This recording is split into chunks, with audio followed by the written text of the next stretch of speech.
இப்போ அடிக்கடி ஆஸ்திரேலியா வேற போறோம் நடுவுல இந்த டவுன் அண்ட் கண்ட்ரி நீங்க பாத்தீங்கன்னா இந்த வில்லா டைப்ல ஆஸ்திரேலியாவோட அட்மாஸ்பியரே எங்களுக்கு இருக்கு.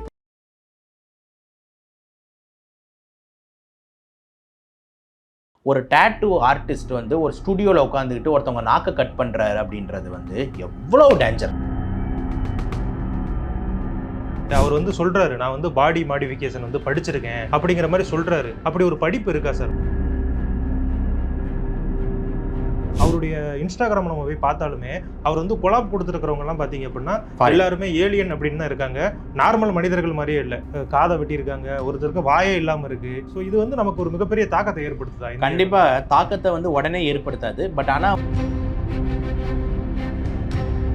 இப்போ சரி ஒரு லேடிஸ்னா ஒரு பொண்ணுங்களாம் அவங்க வந்து ஒரு டான்ஸ் ஆடுறாங்க, ஒரு மாதிரி கவர்ச்சியாக இருந்தால் ரைட்டாக உடனே அவங்களுக்கு வியூஸ் ஆகிடுது. நம்ம என்ன நம்ம ஒன்றும் பண்ணாலும் ஒன்றும் யூஸ் இல்லை அப்படின்னு போது நம்ம என்ன பண்ணலாம் அப்படின்ற ஒரு ஆங்கிளில் தான் இந்த மாதிரி ஆளுங்களாம் உள்ள வராங்க. அதில் முக்கியமான ஒரு ஆள் இருக்கான், பிளாக் ஏலியன். அவன் தான் அந்த உலகத்துக்கே தலை. அவர் பார்த்தீங்கன்னா இந்த காது இருக்குல்ல, நம்மளுக்கு காது 2 காதே வெட்டிட்டோம், காதே கிடையாது. மூக்கு இருக்குல்ல, மூக்கு அறுத்துட்டாரு, டேரெக்டாக எலும்பு தான், மூக்கே கிடையாது. இந்த உதடு இருக்குல்ல, இந்த உதடுல மேல் உதடே ஃபுல்லா எடுத்துட்டாரு, டைரக்டா பல்லு தான் தெரியும். ஒவ்வொரு பல்லு ஒவ்வொரு கலர்ல இருக்கு. ஆமா. அதுக்கப்புறம் உடம்பு ஃபுல்லா பிளாக் கலர் இங்க்ல டேட்டூ போட்டுட்டாரு. ஸோ ஃபுல் கருப்பு மனிதர். இல்ல பிரைவேட் பார்ட்ல எல்லாம் போடுறாங்களே சார், அதனால ஏதாவது பாதிப்பு? இது வளையன்னு சொல்றீங்களா? இல்ல டேட்டூவே பிரைவேட் பார்ட்ல போடுற மாதிரி ரொம்ப என்ன சொல்றது, எவ்வளோ பேர் இந்தியாவில் டேட்டூ போட்டதுக்கு அப்புறம் எய்ட்ஸ் பேஷண்ட்டாக மாறி இருக்காங்க சார். ஒரு நல்லா இருக்கிற 2 விரலை வெட்டி விட்ற, அது திருப்பி வளருமா சார்? புரியுதா? அப்போ அது வந்து குழந்தைக்கு தானே சார் அர்த்தம். ஒரு விரலை வெட்டி விட்ற, மூக்கு அறுத்து விட்டுற, வாயின என்ன சார் இது?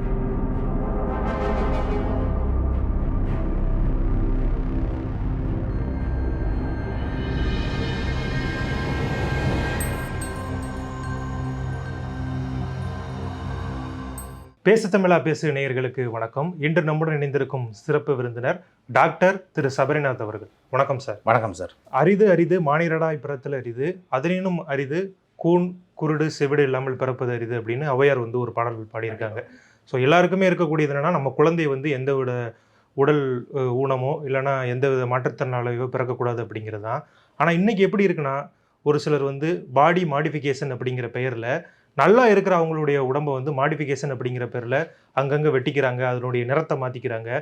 இதனால் நிறைய பாதிப்புகள் ஏற்படுது. இப்படி ஒரு பாடி மாடிஃபிகேஷன் அப்படிங்கிற பெயரில் நேற்று வந்து திருச்சியில் ஒருத்தர் வந்து தன்னுடைய நண்பருடைய நாக்கை வந்து வெட்டியிருக்காரு. இவரை வந்து அரெஸ்ட் பண்ணியிருக்காங்க. ஒரு மருத்துவராக இந்த சம்பவத்தை நீங்கள் எப்படி சார் பார்க்குறீங்க? கண்டிப்பாக ஃபஸ்ட்டு வன்மையாக கண்டிக்கணும் சார். நீங்கள் ரொம்ப அழகான வந்து ஔவையாரோட ஒரு கோட்டை வந்து சொன்னீங்க. அதே தான் நான் ப்ராக்டிக்கலாக நிறைய பார்த்துருக்கேன் சார். நிறைய குழந்தைங்க வந்து பிறக்கும் போது பார்த்தீங்கன்னா இந்த உதடு பிளந்து பிறக்குது, கிளெஃப்ட் லிப்பு, கிளெஃப்ட் பேலட் அப்படின்ற மாதிரி நிறைய கண்டிஷன்ஸோட பிறக்குது. அந்த குழந்தைங்கனால வந்து தாய்ப்பால் குடிக்க முடியல சார். அந்த குழந்தைங்கனால வந்து சாப்பாடு சாப்பிட முடியல. அந்த குழந்தைங்கனால சரியாக பேச முடியல. சில ரொம்ப மோசமான குழந்தைங்கனால வந்துட்டு முழுங்க முடியாது, எந்த விதமான ஆக்டிவிட்டியும் பண்ண முடியாது. ஸோ அப்படின்னு இருக்கும் போது அந்த அம்மாக்கள்லாம் எவ்வளோ கதறி அழுவாங்க. அந்த தாய்மார்களாக, ஐயோ சார் என் குழந்தை இப்படி பிறந்துருச்சு, 10 மாதம் சுமந்து பெத்தனை இப்படி பிறந்திருக்கேன் அப்படின்ட்டு. அந்த குழந்தைங்கள்லாம் வந்து பார்த்திங்கன்னா வந்துட்டு சர்ஜரிக்கு எடுத்து அந்த பிளந்த உதடுகளை வந்து திருப்பியும் தச்சு அதை நார்மலாக ஆக்கி, ஏன்னா அது வளரும் போது அதுக்கு ரொம்ப அசிங்கமாக இருக்கும், என்னடா நம்ம ஒரு மாதிரி இருக்குமே அப்படின்ட்டு. ப்ளஸ் வந்து அந்த உள்ளே இருக்கிற அந்த பேலட்டெல்லாம் தச்சு ஸோ தட் அதை பேச முடியும், அதனால் சாப்பிட முடியும், அதனால் முழுங்க முடியும்ன்ட்டு எவ்வளோ டாக்டர்ஸு அதை ட்ரெயின் பண்ணி அந்த சர்ஜரிஸை வந்து சக்ஸஸ்ஃபுல்லாக பண்ணி முடிச்சுக்கிட்டு இருக்கிறாங்க. இதுதான் வந்து பார்த்திங்கன்னா வந்துட்டு நிஜமான ஒரு ரியல் பாடி மாடிஃபிகேஷன் ஒரு வார்த்தை சொன்னீங்கன்னா இதுதான் அது. ஓகேங்களா? ஒரு செயலழுக்காத ஒரு உறுப்பை ஒரு செயலடுத்த ஒரு உறுப்பை செயலழுக்காமல் வந்து அதை நார்மல் ஆக்குறது. ஓகேங்களா? ஸோ இப்படி இருக்கிற ஒரு காலகட்டத்தில், எவ்வளோ கஷ்டத்தில் இருக்கிற ஒரு காலகட்டத்தில் வந்து இந்த மாதிரி உட்காந்து நல்லா இருக்கிற உறுப்பை கட் பண்ணுறதுன்றது எவ்வளோ ஒரு தவறான செயல் சார், எவ்வளோ ஒரு பெரிய அபத்தட்டமானது. இதை வந்து நம்ம ரொம்ப வன்மையாக நம்ம கண்டிக்கணும் சார். ஏன்னா இப்போ யோசிச்சு பாருங்கள், அவர் வந்து போய் ஒரு ஏன் நாக்கு சார் நான் வெட்டிக்கிறேன் அப்படின்றாரு, அவர் போய் ஒரு நாக்கை வெட்டிட்டு வராரு அப்படின்னு சொன்னால் சரி போய் ஏதோ பண்ணு அப்படின்ட்டு. இப்போ இவர் போயிட்டு இன்னொருத்தவங்கள நாக்கை வெட்ட ஆரம்பிக்கிறாருன்றது வந்துட்டு ரொம்ப ரொம்ப ஆபத்தாச்சு சார். அதையும் அவர் வந்து அங்கே இருக்கக்கூடிய சின்ன குழந்தைங்களுக்கு காட்டுறாரு, இங்கே பாருங்க இது நல்லா இருக்கா அப்படின்னு சொல்லி கேட்குறாரு. இது எவ்வளோ தப்பு சார். ஏன் நான் சொல்கிறேன்னா, ஃபர்ஸ்ட் ஆஃப் ஆல் வந்து ஒரு மெடிக்கல் டாக்டர் ஆங்கிளில் சொல்கிறேன். மெடிக்கல் டாக்டர் ஆங்கிளில் வந்து இப்போ நாங்கள் வந்து பார்த்தீங்கன்னா நான் பர்சனலாக MBBS படிச்சுட்டு MD படித்து அப்புறம் DNB எவ்வளோ படிச்சிருக்கோம். ஆனால் இப்போ கூட நான் வந்து இந்த சர்ஜரிஸ்ன்ற ஆங்கிளில் போக மாட்டேன். ஏன் அப்படின்னா நான் வந்து MS கிடையாது. I'm not an general surgeon, ஓகேவா, I am an physician. Okay, so இந்த எம்டி ஆங்கிளில் தான் நான் இருப்பேன். இது சர்ஜரி ஏதாவதுனா நான் என் ஃப்ரெண்ட் சர்ஜனுக்கு தான் ரெஃபர் பண்ணுவேன். ஏன், அவன் தான் அதுக்கு ட்ரைனிங் எடுத்திருக்கான், எம்எஸ் ஜென்ரல் சர்ஜரி பண்ணியிருக்கான், எம்சிஹெச் பண்ணியிருக்கான், அவனுக்கு தான் அந்த உறுப்புகளோட சர்ஜரி தெரியும். ஓகே, இப்போ டாக்டரான நானே இப்படி யோசிக்கிறேன் அப்படின்னும் போது, டாக்டர் எம்டி படித்த நானே வந்து சர்ஜரி எடுக்க மாட்டேன்னு யோசிக்கும் போது, எதுவுமே தெரியாத ஒரு சாமானியர் நாக்குனா என்னன்னு தெரியுமா சார்? ஓகேங்களா, தளபதி மாதிரி தான் டைலாக் பேசுறது. நாக்குன்னு என்னன்னு தெரியுமா? நாக்கில் எவ்வளோ நரம்பு இருக்குன்னு அவருக்கு தெரியுமா? நாக்கிலோட பிளட் சப்ளை என்னன்னு அவருக்கு தெரியுமா? நாக்கு எவ்வளோ வாஸ்குலர் ஸ்ட்ரக்சர், அதை கட் பண்ணால் எவ்வளோ ரத்தம் பீச்சு அடிக்குன்னு அவருக்கு தெரியுமா? நாக்கோட யூசஸ் தெரியுமா? இது எதுவுமே தெரியாமல் ஒரு சாமானியர் வந்து ஒரு நாக்கை கட் பண்ணுறாரு அப்படின்றது வந்துட்டு எவ்வளோ ஒரு அபத்தமான விஷயம் சார். அதுவும் யோசிச்சு பாருங்கள், நாங்கள் ஒரு சர்ஜரி பண்ணுறோன்னா டாக்டர் இருப்பார், அசிஸ்ட் பண்ண சிஸ்டருங்க எல்லா மிஷின்ஸையும் வச்சு ரெடியாக இருப்பாங்க. திடீர்னு ரத்தம் கிட்ட வந்துச்சுன்னா உடனே அதை கிளாம்ப் பண்ணணும். தையல்லேருந்து எல்லாம் வச்சு ரெடியாக இருப்பாங்க. பின்னாடி அனஸ்தட்டிஸ்ட் ரெடியாக இருப்பார். ஏதாவது திடீர்னு மானிட்டரில் ஹார்ட் குறையுது, பல்ஸ் பிபி ஏறுது குறையுதுன்னா உடனே அனஸ்தட்டிஸ்ட்டுக்கு ரெடியாக இருப்பார். பக்கத்தில் ஐசியூ ரெடியாக இருக்கும். சர்ஜரியில் நடுவில் திடீர்னு பேஷண்ட் கம்மி ஆகிடுச்சுன்னா உடனே ஆக்சிஜன் நம்ம செட் பண்ணணும், வென்டிலேட்டர் செட் பண்ணணுன்ட்டு அவங்க ரெடியாக இருப்பாங்க. இவ்வளோ பேக்கப் சப்போர்ட்டில் ஒரு அனஸ்தட்டிஸ்ட்டு, ஒரு experience doctor, ICU consultant, junior surgeon, staff nurse, இவ்வளோ பேர் சேர்ந்து ஒரு சர்ஜரி பண்ணுறாங்க சார். இவ்வளோ தூரம் பண்ணுறத ஒரு டேட்டூ ஆர்டிஸ்ட் வந்து ஒரு ஸ்டுடியோவில் உட்காந்துக்கிட்டு ஒருத்தவங்க நாக்கை கட் பண்ணுறாரு அப்படின்றது வந்து எவ்வளோ டேஞ்சர், எவ்வளோ டேஞ்சர். மக்களுக்காக தான் பேசுகிறேன், எவ்வளோ டேஞ்சர் அந்த இடத்துல. இதில் தான் சார் நமக்கு ஒரு டவுட் இருக்குது. அவர் வந்து சொல்கிறாரு, நான் வந்து பாடி மாடிஃபிகேஷன் வந்து படிச்சிருக்கேன் அப்படிங்கிற மாதிரி சொல்கிறாரு. அப்படி ஒரு படிப்பு இருக்கா சார்? முதல்ல அதான் நம்மளுடைய டவுட் சார். பாடி மாடிஃபிகேஷன் எனக்கு தெரிஞ்சு வந்துட்டு இந்தியாவில் பாடி மாடிஃபிகேஷன்ன்றது எங்கே நான் வந்து ப்ரோமோஸ் இதெல்லாம் பார்த்துருக்கேன் அப்படின்னா வந்துட்டு ஜிம்ஸில், அதே மாதிரி வந்து இந்த ஃபிட்னஸ் சென்டர், வெல்னஸ் சென்டரில் தான் உங்கள் பாடியை மாடிஃபை பண்ணி தரோம் அப்படின்ற மாதிரி என்ன மீன் பண்ணுவாங்கன்னா, குண்டாக இருக்கீங்களா உங்களை வந்து ஒல்லியாக்குறோம், நீங்கள் வந்து பார்த்தீங்கன்னா 6 பேக்ஸ் வேணுமா, உங்களுக்கு வந்து நல்லா பைசப்ஸ் இதெல்லாம் வேணுமா, இப்படி தான் சார் இருக்கும். எந்த இடத்துலையுமே வந்து பார்த்தீங்கன்னா வந்து இந்த பாடி மாடிஃபிகேஷன் அப்படின்ற பேரில் வந்துட்டு உங்களோட காதை இருக்கிறோம், உங்கள் வந்து மூக்கை இருக்கிறோம், உங்கள் உதடை இருக்கிறோம், உங்களோட நாக்கை இருக்கிறோன்ற மாதிரி கிடையாது சார். ஓகேங்களா, எனக்கு தெரிஞ்சு இந்தியாவில் அந்த மாதிரி ஒரு பாடி மாடிஃபிகேஷன் சொல்லிட்டு ஒரு ரெக்கக்னைஸ் பண்ண படிப்பே கிடையாது. என்எம்சி தான் வந்து இந்த சர்ஜரிஸ் இதெல்லாம் வந்து பார்த்தீங்கன்னா வந்து national medical council, national medical commission கீழே தான் வருது. முன்னாடி எம்சியாக இருந்தது, ஓகேங்களா, மெடிக்கல் கவுன்சில் ஆஃப் இந்தியாவாக இருந்தது. இப்போ என்எம்சியாக மாறி இருக்கு. அவங்க கீழே வந்துட்டு இந்த மாதிரி பாடி மாடிஃபிகேஷன் சொல்லிட்டு ஒரு கோர்ஸே கிடையாது. ஓகே, அப்போ வந்து இது ஒரு ப்ரைவேட்டைஸாக வந்துட்டு இந்த ஒரு சில பேர் வந்து அவங்களா தன்னார்வலர்களாக வந்து நடத்திக்கக்கூடிய ஒரு விஷயம். ஓகேங்களா, அப்போ தன்னார்வலாக நடக்கிறத வந்துட்டு எந்த மெடிக்கல் கவுன்சில் வந்து ரெக்கக்னைஸ் பண்ணல.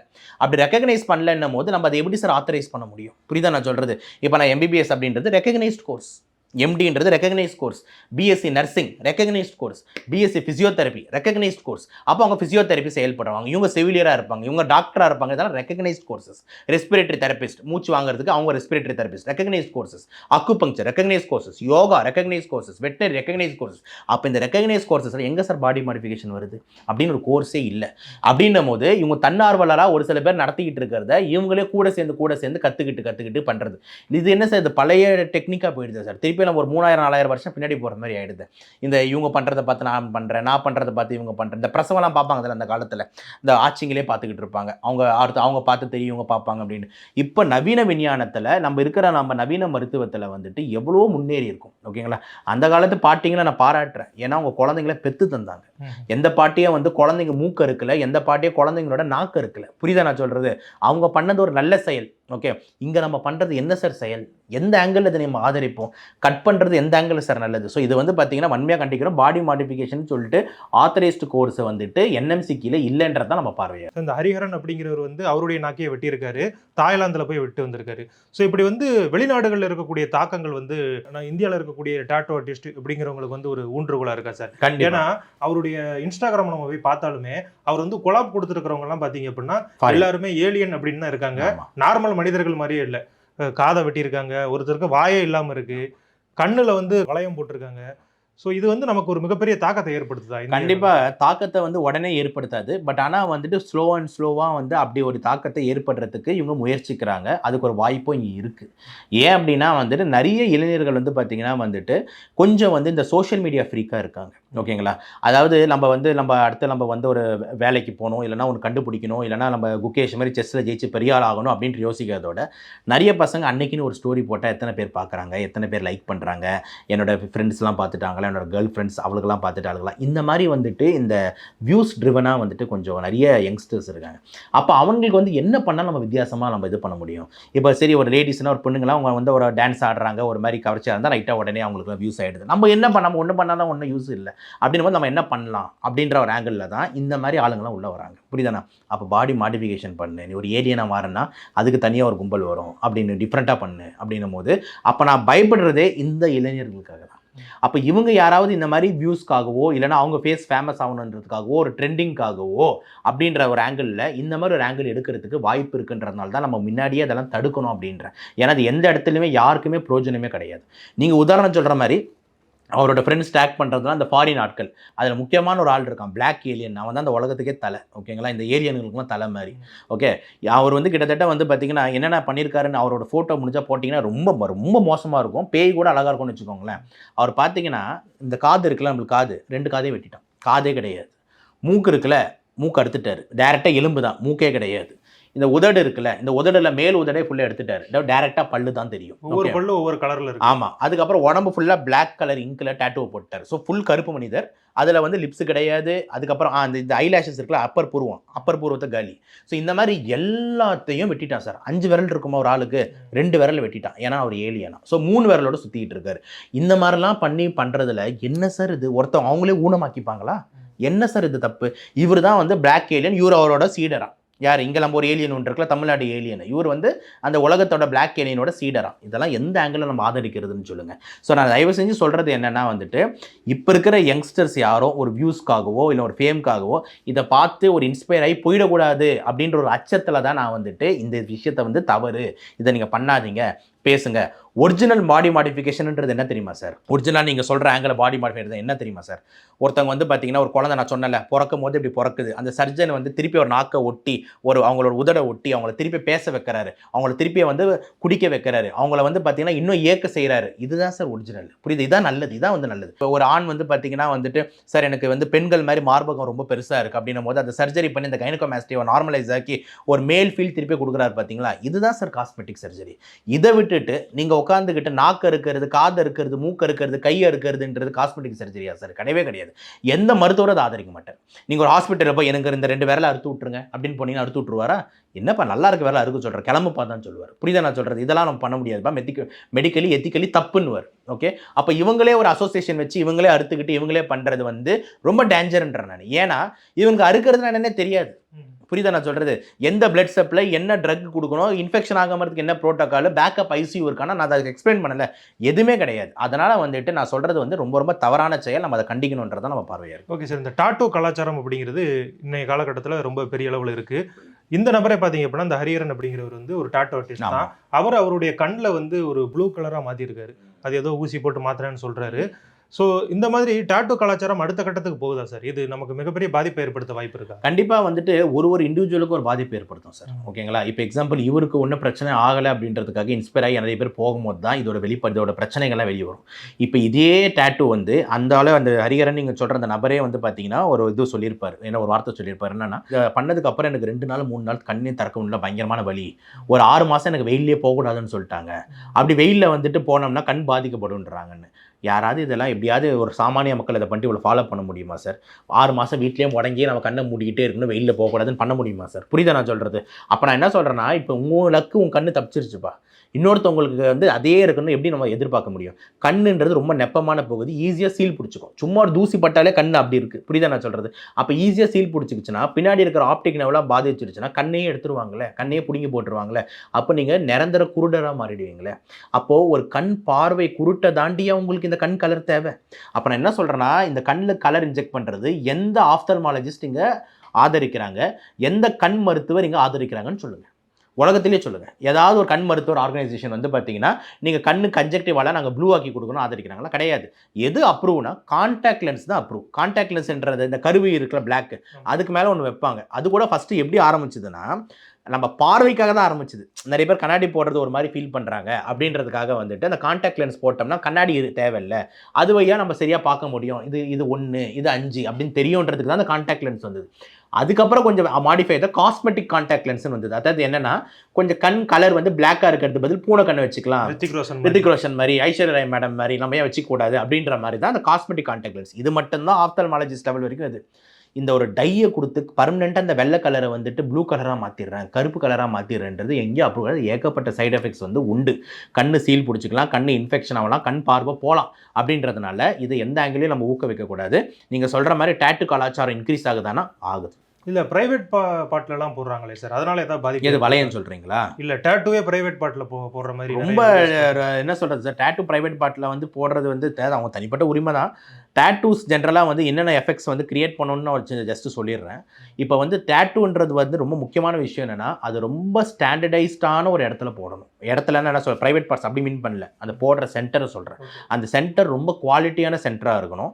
அந்த சென்டரில் யூஸ் பண்ணுற அந்த டைஸ்லாம் வந்துட்டு எக்ஸ்பிரி டேட் ஆகாமல் ஹை ப்ரீமியம் டைஸாக இருக்கணும். மூணாவது வந்து பார்த்திங்கன்னா இந்த நீடில்ஸ் ஒருத்தருக்கும் வந்து பார்த்திங்கன்னா ஸ்டெரிலைஸ் பண்ணி புது நீடிலாக தான் யூஸ் பண்ணணும். அந்த மெஷினெல்லாம் ஃப்ரீக்வெண்ட்டாக நம்ம இன்ஸ்பெக்ட் பண்ணி ஸ்டெரிலைஸ் பண்ணணும். இவ்வளோ விஷயத்தை நான் ஏன் சொல்கிறேன்னா, எவ்வளோ பேர் இந்தியாவில் டேட்டூ போட்டதுக்கப்புறம் எய்ட்ஸ் பேஷண்ட்டாக மாறியிருக்காங்க. ஹெச்ஐவி பாசிட்டிவ் உங்களுக்கு தெரியும், எய்ட்ஸ் பேஷண்ட்டுக்கு நிரந்தரம் மருந்தே கிடையாது. ஓகேங்களா? லைஃப் லாங் அவங்க எய்ட்ஸ் பேஷண்ட்டாக மாறிடுறாங்க. ஏகப்பட்ட பேர் வந்துட்டு பார்த்தீங்கன்னா இந்த லோ பட்ஜெட் டேட்டூ சென்டர்ஸ்லாம் வந்து சில இடத்துல தான் போகிறாங்க. ஒரு சில இடத்துல நான் பார்த்த ஒரு கேஸ் வந்து கோவாவில் போட்ட ஒரு இடம் அது. ஸோ கோவாவில் ஒரு இடத்துல போட்டு வந்து சார் 500 ரூபாய்க்கு போட்டு வந்தேன்றான். அவன் வந்து ஹெச்ஐவி பாசிட்டிவாக மாறியிருக்கான். என்ன அப்படின்னு பார்த்தீங்கன்னா அவன் என்னடானா எல்லாம் லைனில் நிற்பாங்க டேட்டூ போடுறதுக்கு. இவனுக்கு போட்டு முடிச்ச உடனே அடுத்த ஆள் உட்காருவான், இவனுக்கு போட்டு முடிச்சோன்னா அடுத்த ஆள் உட்காருவான். அப்போது அந்த ஒரு டேட்டுக்கும் நடுவில் வந்து பார்த்தீங்கன்னா அந்த நீடில்ஸ்லாம் மாற்றுறதே கிடையாது. நம்மளுக்கு முன்னாடி ஒரு ஹெச்ஐவி எய்ட்ஸ் அங்கிள் போய் டேட்டூ போட்டாருன்னா அதுக்கப்புறம் இவரு போய் உட்காந்தாருன்னா அதே நீடில் இவனுக்கு குத்தும் போது அந்த நீடில் இருக்கிற அந்த பிளட் இவனுக்குள்ளே போகும்போது இவனுக்கு ஹெச்ஐவி வர வாய்ப்பு இருக்குது. இதனால தானே சார் நம்ம முடிவெட்டுற சங்கம் இருக்குல்ல சார், நம்மளோட ஷேவிங் பண்ணுறாங்களே, இவங்களே பார்த்தீங்கன்னா ஒரு ஷேவிங் முடிச்ச உடனே அந்த பிளேடை நம்மளுக்கு எதிர்க்க தூக்கி போட்டு புது பிளேடை சொருவாங்க. பார்த்துருக்கீங்களா? ஏன்னா காமன் பிளேடு யூஸ் பண்ணக்கூடாது. ஏன்னா சரவை செய்யும் போது ஒருத்தவங்களோட ரத்தம் பட்டு அந்த பிளேடு இன்னொருத்தவங்க ரத்தத்துக்கு போயிடக்கூடாதுன்றது ஒரு முடிவெற்ற தொழிலில் கூட வந்துட்டு நம்மளோட பார்பர் ஷாப்ஸ்லாம் அவ்வளோ கேர்ஃபுல்லாக டீல் பண்ணுறாங்க. அப்படின்னு இருக்கும்போது இந்த டேட்டுக்கும் ஒரு ப்ராப்பர் ரெகுலேஷன்ஸ் வரணும். ஒரு டேட்டூ சென்டர்னு வச்சிருக்கீங்களா, உங்களோட நீடில்ஸ், உங்களோட டைஸ், உங்களோட இது எல்லாமே நீங்கள் வந்து ஸ்டாண்டர்டைஸ் பண்ணணும். அப்படி ஸ்டாண்டர்டைஸ் பண்ணோம்னா ரேட் அதிகமாகிடும். அப்படி ரேட் அதிகமாகும் போது நிறைய பேர் போட முடியாது. புரியுதா? அப்போ வியாபார நோக்கத்துக்காக இவங்க பண்ணுறாங்க. அப்போ நான் இங்கேருந்து யாருக்கு நான் மெசேஜ் சொல்கிறேன்னா திருப்பி மக்களுக்கு தான் சொல்கிறேன். அப்போ நீ காசு கம்மின்னு தானே நீ பார்ப்பேன், நீ என்ன யோசிப்ப, காசு அதிகமாக இருக்குது, இவன் வந்து அதே டேட்டுவை வந்து 2000க்கு போடுறான்றான், அவன் 20,000 கேட்குறான், 2000க்கே போட்டு போயிடலாமேன்னு போவேன். அப்போ அங்கே வந்து என்ன ஆகுதுன்னா அந்த 2000ல் எய்ட்ஸ் வர அளவுக்கு சிக்கல் இருக்குது. புரியுதா நான் சொல்கிறது? அப்போ உன் கை தீஞ்சு போகிற வாய்ப்பு இருக்குது, எய்ட்ஸ் வர அளவுக்கு சிக்கல் இருக்குன்னும் போது நீ அந்த 2000 பார்த்துட்டு இவங்ககிட்ட போகும்போது உன் உயிருக்கு தான் அங்கே ஆபத்து ஏற்படுது. அப்போ நான் என்ன சொல்கிறேன்னா டேட்டுன்னு ஒன்று முதல்ல தேவையான்னு யோசின்றேன். புரியுதா நான் சொல்கிறது? அப்படி உனக்கு அவ்வளோ ஆசையாக இருந்தாலும் ஸ்டாண்டர்டைஸ் பண்ணி செலவு பண்ணி நல்ல டேட்டுவாக போட்டுக்கோன்ற. ஓகேங்களா? I am not against tattoo. Okay, எவ்வளோ பேர் டேட்டு போடுறாங்க, எவ்வளோ லேடிஸ் போடுறாங்க, I am okay with it. But ஆனால் நான் சொல்கிறது சேஃப்டி, உங்கள் ப்ரிகாஷன். உங்களுக்கு எதுவும் ஆகிடக்கூடாது, உங்களுக்கு ஹெச்ஐவி வந்துடக்கூடாது, உங்களுக்கு எந்த விதமான பிளட் ரிலேட்டட் நோய்கள் வந்துடக்கூடாது, உங்களுக்கு வந்து பார்த்தீங்கன்னா ஸ்கின்ல வந்து எந்த ப்ராப்ளம் வந்துடக்கூடாது. இவ்வளோ தான் என்னோட அக்கறையாக இருக்குது. So I am not against tattoo. But ஆனால் பண்ணுறதை வந்து பார்த்தீங்கன்னா வந்துட்டு கொஞ்சம் ஸ்டாண்டர்டைஸ்ட் இடத்துல பண்ணுங்கன்றது நம்ம இதுவாக இருக்குது. ஆனால் இதே வாய் நான் என்ன சொல்கிறேன், I am against this body modification, so call body modification. நீங்கள் சொல்கிற மாதிரி மூக்கு அறுத்துக்கிறது, காது அறுத்துக்கிறது, வாயை அறுத்துக்கிறது, ஐ எம் டோட்டலி அகெயின்ஸ்ட். யாரும் பண்ணாதீங்கன்ற, எங்கேயுமே பண்ணாதீங்க. ஒரு டாக்டர் பண்ணி விட்டா கூட தப்புன்னுங்க. புரியுதா நான் சொல்கிறது? அது வந்து பார்த்தீங்கன்னா நம்ம நல்லா இருக்கிற உறுப்பை நம்ம வந்து சேதப்படுத்துறது.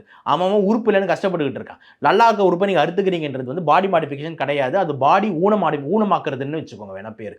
அதனால் அதை பண்ணவே கூடாது. அதை நான் எந்த இடத்துலையும் ஆதரிக்கல. இது ஒரு கொலைக்கு சமானம் அப்படின்னு சொல்லுவாங்க. கண்டிப்பாக அது வந்து ஒரு உறுப்பியை நீ கொலை பண்ணுறதுக்கு சார் ஒரு நல்லா இருக்கிற விரல் நீ வெட்டி விட்ற, அது திருப்பி வளருமா சார்? புரியுதா? அப்போ அது வந்து குழந்தைக்கு தானே சார் அர்த்தம். ஒரு விரலை வெட்டி விட்ற, மூக்கு அறுத்து விட்டுற, வாயின என்ன சார் இது? ஸோ அதனால் தயவு செஞ்சு வந்து பார்த்தீங்கன்னா பாடி மாடிஃபிகேஷன் என்ற பேரில் உங்களோட உறுப்புகளை நீங்கள் வந்து கட் பண்ணுறதுன்றது கொலைக்கு சமானன்றதுல மாற்றுக்கிறதே இல்லை. ஓகே சார், இந்த ஹரிஹரன் அப்படிங்கிற நபருக்கு 1,40,000 ஃபாலோவர்ஸ் கிட்ட இருக்காங்க. ஸோ இது வந்து இன்னைக்கு இருக்கக்கூடிய குழந்தைகள், சிறுவர்கள் இவங்களுக்குலாம் வந்து ஒரு இதை ஏற்படுத்தியிருக்கும். இவரை வந்து என்ன சொல்றது, ஒரு ரோல் மாடலாக எடுத்து கூட நிறைய பேர் இருக்காங்க. ஸோ அந்த மாதிரி நபர்களுக்கு நீங்கள் சொல்லக்கூடிய ஒரு சின்ன அட்வைஸ் என்னது சார்? நான் என்ன சொல்கிறேன் அப்படின்னா, அப்படியே உங்கள் பார்வையை மாற்றுங்க. எது வந்து உங்களை வந்து ஹரிஹரனை இன்ஸ்பயர் பண்ணுது உங்களை அப்படின்றத நீங்கள் முதல்ல யோசிக்கணும். சரி, அவரோட ப்ளூ ஐஸா இல்லைனா வந்து நாக்கா, இதெல்லாம் வந்து பார்த்தீங்கன்னா உங்களுக்கே சிரிப்பு தான் வரும். இது வந்து எந்த ஆங்கிலே மனுஷ மாதிரியே தெரியலையே அப்படின்றது. ஸோ இதை ஒரு இன்ஸ்பிரேஷனாக பார்க்காம இதெல்லாம் ஒரு காமெடி விஷயம் அப்படின்றத தான் நீங்கள் பார்க்கணும். நீங்கள் மெயினாக இன்ஸ்பயர் ஆக வேண்டிய விஷயம் என்ன அப்படின்னா, எது இன்ஸ்பிரேஷன் அப்படின்னு நம்ம எடுத்துக்கணும்னா, நம்மனால நம்மளோட குடும்பத்துக்கு என்ன பிரயோஜனம், நம்மனால நம்மளோட சொசைட்டிக்கு என்ன பிரயோஜனம், நம்மனால நம்மளோட தமிழ்நாட்டுக்கு என்ன பிரயோஜனம், நம்மனால நம்மளோட நாட்டுக்கு என்ன வளர்ச்சி, இது மட்டும்தான் ஒருத்தவங்களோட இன்ஸ்பிரேஷனாக இருக்க முடியும். இப்போ எக்ஸாம்பிள் ரத்தன் டாட்டா அவர்கள் இறந்தார். ரத்தன் டாட்டா அவர்கள் இறக்கும் போது எவ்வளோ நாடே கஷ்டப்பட்டுச்சு. இது மாதிரி வந்து பார்த்திங்கன்னா நம்மளோட குகேஷ் போய் ஜெயிச்சுட்டு வர்றாரு. ஜெயிச்சுட்டு வரும்போது பார்த்திங்கன்னா எவ்வளோ நாட்டுக்கே பெருமையாக இருக்குது. அதே மாதிரி நம்மளோட சோப்ரா, நீரஜ் சோப்ரா இப்போ நாட்டுக்கே எவ்வளோ பெருமையாக இருக்குது. ஸோ இந்த மாதிரி நம்மளோட ராக்கெட் ஃபஸ்ட்டு சவுத் மூன் போலில் போய் லேண்ட் ஆகுது, அது நாட்டுக்கே எவ்வளோ பெருமையாக இருக்குது. அப்போ நான் என்ன சொல்கிறேன்னா, இதுதான் இன்ஸ்பிரேஷனே தவிர இது எதுவுமே இன்ஸ்பிரேஷன் கிடையாது. இது எல்லாமே வந்து பார்த்திங்கன்னா வந்துட்டு வெரி பேட் டெஸ்பிரேஷன், அதாவது நம்மளை கேவலப்படுத்திக்கிற மாதிரி கணக்கு அது. அதனால் தயவு செஞ்சு வந்துட்டு இந்த ஆங்கிளே நீங்கள் யோசிக்காதீங்க. ஹரிஹரன் பண்ணுற ஆங்கிள் வந்து பார்த்திங்கன்னா யங்ஸ்டர்ஸ் வந்து சும்மா ஒரு வியூஸ்க்காக ஒரு இதுக்காக ஒரு பண்ணுறாரே தவிர, உங்களே அதுக்குள்ளே இருக்கிறாரே தவிர, அது வந்து பார்த்திங்கன்னா உங்கள் உடம்பை நீங்களே கொலை பண்ணிக்கிறது தான் சமமே தவிர எந்த ஆங்கிளையும் உங்களை ஊக்குவிக்காது. தயவு செஞ்சு உங்கள் ஆங்கிள் வந்து பார்த்திங்கன்னா நம்மளோட வளர்ச்சி, நம்ம நாட்டோட வளர்ச்சியை நோக்கி தான் இருக்கணும். நல்லா படிங்க, நல்லா விளையாடுங்க, உங்களுக்கு எந்த துறை பொறிக்குதோ அந்த துறையில் வந்துட்டு ஒரு பெஸ்ட்டாலாக வாங்க அப்படின்றது தான் நம்மளோட இதுவாக இருக்கே தவிர, இந்த மாதிரி சார் டேட்டூ ஆர்டிஸ்ட், நான் டேட்டூ நல்லா பண்ணுவேன் சார், நான் ஹேர் கட் எல்லாம் பண்ணுவேன் சார், அதான் நல்லா பண்ணுங்கள், தப்பு கிடையாது. ஆனால் இந்த உறுப்பு வெட்டுறேன் அதெல்லாம் பண்ணுறேன் அப்படின்றது வந்து தயவு செஞ்சு பண்ணாதீங்க. அது எந்த ஆங்கிள்லையுமே கரெக்ட் கிடையாது, உயிருக்கே ஆபத்து அப்படின்றதான் நம்ம பார்வையாக இருக்குது. ஓகே சார், எங்களோட இணைந்து உங்களுடைய கருத்துக்களை பகிர்ந்ததுக்கு ரொம்ப நன்றி. வாய்ப்புக்கு ரொம்ப நன்றி சார். தேங்க்யூ. பேசு தமிழா பேசுவினுடைய மக்கள் ஃபவுண்டேஷன் மூலமாக நம்ம ஒரு மிகப்பெரிய ஒரு பசு சரணாலயம் அமைப்பதற்கான முயற்சியில் ஈடுபட்டிருக்கோம். இந்த பசுக்கள் சரணாலயத்திற்கு என்னுடைய கான்ட்ரிபியூஷனாக நான் ஏதாவது கொடுக்கணுங்கிற எண்ண ஓட்டத்தின் அடிப்படையில் கிட்டத்தட்ட 10 ஆண்டுகளுக்கு மேலே நான் கலெக்ட் பண்ண கலை பொருட்கள் அனைத்தையும் விற்று அதன் மூலமாக திரட்டப்படக்கூடிய தொகை என்னவோ அதை இந்த மக்கள் ஃபவுண்டேஷனுக்கு, இந்த பசு சரணாலயம் திட்டத்திற்கு என்னுடைய கான்ட்ரிபியூஷனாக கொடுக்க போகிறேன். இந்த பொருட்கள் அனைத்துமே நம்முடைய பேசு தமிழா பேச அலுவலகத்தில் விற்பனைக்கு இருக்குது. கீழே இருக்கக்கூடிய இந்த கான்டாக்ட் நம்பருக்கு நீங்கள் கால் பண்ணி இது பற்றின மேலதிக விவரங்களை நீங்கள் தெரிஞ்சுக்கலாம். அது மட்டும் இல்லாமல் மக்கள் ஃபவுண்டேஷனுடைய அக்கௌண்ட் நம்பரை இந்த வீடியோடைய டிஸ்கிரிப்ஷனில் கொடுத்துருக்கோம். நீங்கள் நேரடியாக அந்த அக்கௌண்ட் நம்பர் மூலமாகவும் உங்களுடைய கான்ட்ரிபியூஷன்ஸை கொடுக்கலாம். பேசு தமிழா பேசு ஒரு சேனல் கிடையாது, அது ஒரு இயக்கம்னு நான் உறுதியாக நம்புகிறேன். உங்களுடைய குரலை தான் நாங்கள் ஒவ்வொரு வீடியோலையும் பேசுகிறோம், உங்களுடைய மனசாட்சியை தான் நாங்கள் பிரதிபலிக்கிறோங்கிற ஒரு எண்ணம் எங்களுக்கு இருக்குது. அதே எண்ணம் உங்களுக்கு இருந்ததுன்னா தொடர்ந்து பேசு தமிழா பேசுவனுடைய முயற்சிகளுக்கு நீங்கள் கொடுக்கக்கூடிய ஆதரவை இந்த பசுக்கள் சரணாலயம் திட்டத்திற்கும் கொடுக்கணும்னு சொல்லி ரொம்ப தாழ்மையோடு கேட்டுக்கிறேன். உங்களுடைய அன்பாலையும் ஆதரவாலையும் தான் பேசு தமிழா பேசி இயங்கிக்கிட்டு இருக்கு. அதற்கு என்றென்றைக்கும் நன்றி. இந்த வாரத்துல 7 நாள், இந்த 7 நாள் 7 கிழமைகள்ல பிறந்திருந்தா அவங்களுக்கு எந்த மாதிரி விஷயங்கள் இதெல்லாம் செஞ்சா அவங்களுக்கு இதெல்லாம் இன்னும் கொஞ்சம் சக்சஸ்ஃபுல்லா இருக்கும், பவர்ஃபுல்லா இருக்கும்? ஏன்னா ஒரு கிழமையை போய் பெருசா பேசணுமா அப்படின்னா, நம்முடைய ஜோதிட சாஸ்திரமும் இந்த வான சாஸ்திரத்தையே வாழ்க்கையா வச்சிருந்தவங்க நம்முடைய மக்கள். இந்த மாதிரி ஆன்மீகம் மற்றும் ஜோதிடம் சார்ந்த இன்னும் பல வீடியோக்கள் பார்க்கணுமா? மறக்காம திருவருள் டிவிக்கு சப்ஸ்கிரைப் பண்ணுங்க. திருவருள் டிவியுடைய சேனல் லிங்க் இந்த வீடியோடைய டிஸ்கிரிப்ஷன்ல இருக்கு.